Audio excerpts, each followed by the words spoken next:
اللہ کے محبوب علیہ الصلوۃ والسلام نے فرمایا کہ الا اخبرکم باہل الجنہ، میں تمہیں اہل جنت کے بارے میں خبر نہ دوں؟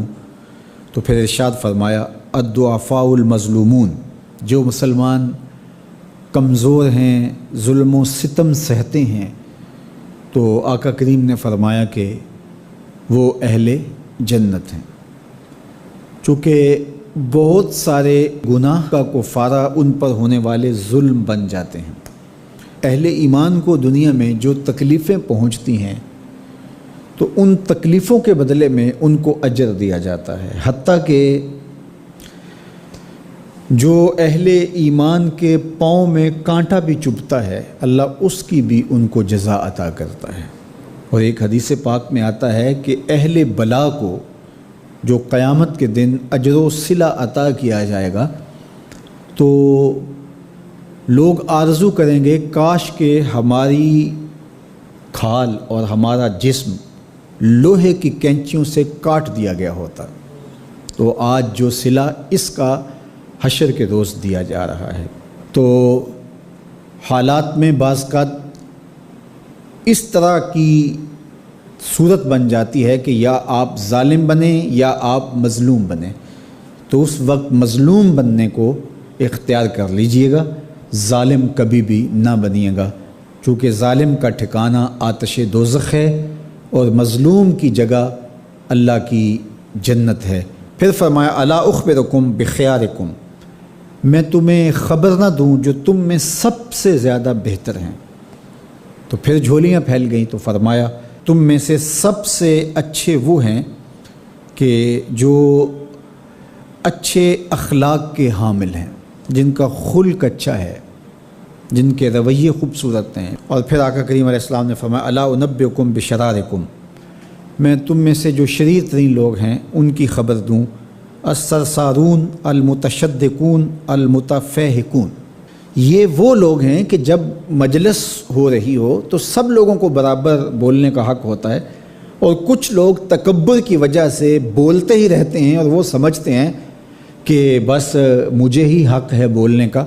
اور وہ کسی کو موقع نہیں دیتے، اور کوئی بولے تو پھر اس کی بات کاٹ کے بولنے لگ جاتے ہیں۔ المتشدقون المتفہقون، یہاں وہ لوگ مراد ہیں کہ جو خام خواہ کا تکلف کرتے ہیں اور زبان کو بل دے دے کے اور منہ بگاڑ کے مشکل لفظ بول کے اصطلاحات بول کے لوگوں پر اپنے علم کا رعب جمانے کے لیے کہ میں بڑا بلیغ ہوں اور بڑا فصیح ہوں، اور اسی طرح کچھ لوگوں کو یہ بڑا ہوتا ہے کہ وہ فرنگی زبانیں جانتے ہیں، تو وہ عام دیہاتی لوگوں کے ساتھ بھی گفتگو کریں تو وہ مشکل سے مشکل الفاظ بولتے ہیں، جبکہ وہ بیچارے تو سادی زبان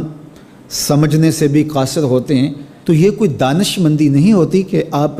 جو ہے وہ بھاری بھرکم الفاظ بول کر کسی کے اوپر جو ہے وہ رعب جما رہے ہوں، تو یہ بات نہیں ہوتی۔ جب بات کریں آپ تو جس طرح کے لوگ ہوں اس طرح کی بات کی جائے اور اس طرح کی مثالیں ان کو دی جائیں۔ قرآن مجید میں اللہ تعالیٰ نے فرمایا کہ وہ اس بات پہ شرم نہیں اللہ کرتا کہ وہ تمہیں مچھر کی مثال دے۔ مچھر کی مثال دے کر کے اگر تمہاری بات سمجھ میں آتی ہے، اور مکڑی کے جالے کی مثال دے کے اگر تمہاری بات سمجھ میں آتی ہے تو اچھی بات ہے۔ دیکھو چھوٹا بچہ ہو، دودھ پیتا ہو،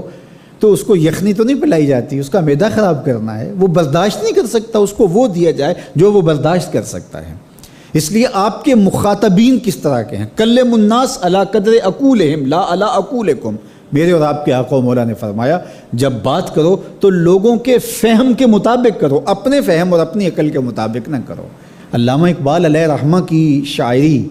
اور ان کا خوبصورت ادب اگر آپ دیکھیں تو اہل علم کے لیے سوغات ہے، لیکن جب چھوٹے بچوں سے مخاطب ہوتے ہیں تو پہاڑ اور گلہری کے نام سے نظم لکھتے ہیں،